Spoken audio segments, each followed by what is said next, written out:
Olá pessoal, tudo bem? Quero conversar com vocês a respeito de algumas ferramentas que a gente pode utilizar para identificar causa raiz sobre algum tipo de efeito, né?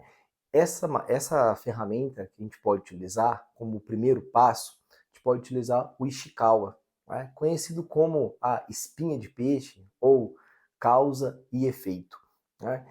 E muitas vezes eu já vi equipes de trabalho utilizando ela para fazer brainstorm, discussões de soluções, para identificar, né, no efeito ali, né, qual eram as causas que ocasionavam aquele tipo de efeito, aquele tipo de problemas, né?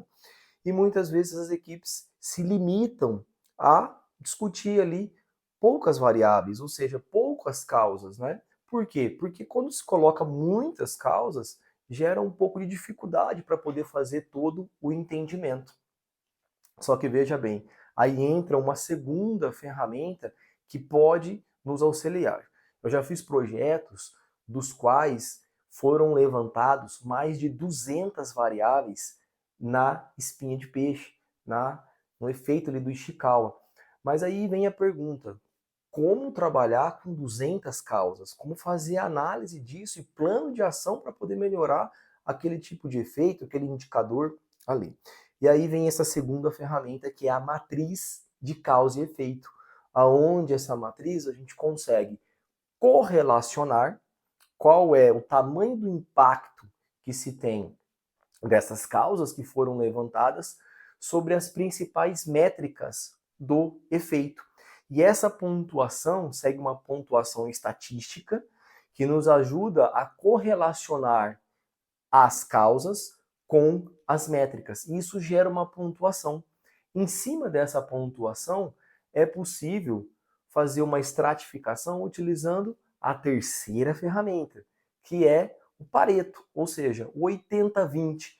Então, dessas variáveis, né, 20% delas vão representar 80% do problema sobre o efeito.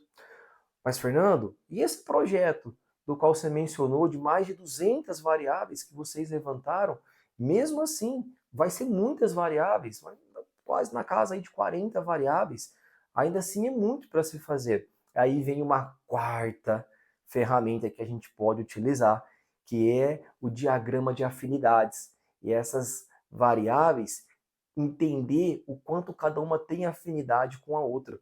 E aí você diminui ainda mais e consegue entender realmente quais são as variáveis que são causas raiz para o seu problema, em cima do efeito. E aí sim, né, montar um plano de ação específico para trabalhar em ações que vão trazer soluções para a resolução do seu problema. Veja que fantástico.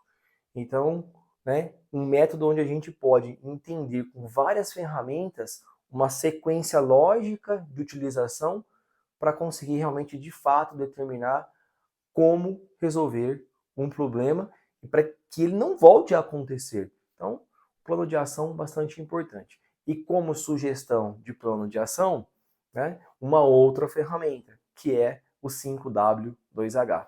Vou falar um pouco mais dela num outro Stories. Beleza, pessoal? Grande abraço!